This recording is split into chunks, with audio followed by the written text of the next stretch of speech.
Facing a critical Windows failure due to the Setupapi.dll? I'm Sophie Chen, a senior Windows support engineer. Let's implement the official repair path today. While we cover the technical fix for Setupapi, you can also find a professional utility to assist with workstation optimization. This DLL file is the Windows Setup API library. It provides a massive collection of functions used by the OS and drivers to manage hardware device installation, INF file processing, and system component registration. Let's get to work. We'll start with the most common fix for this specific error.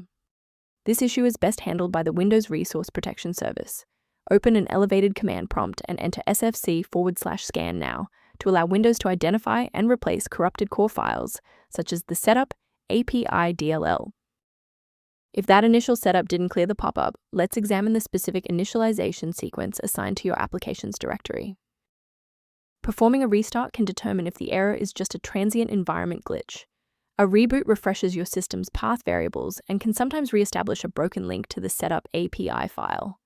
Bookmark this video or click the like button now so that you have a shortcut back to this guide after your PC finishes restarting. A brief word of caution: not all solutions found online adhere to professional security standards. A professional word of caution: many domains offering standalone. The Setupapi.dll downloads are actually distributing modified binaries capable of logging keystrokes and compromising encrypted credentials.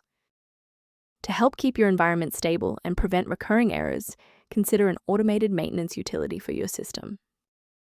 For users seeking improved system clarity, the diagnostic tool in the description references the Setupapi environment.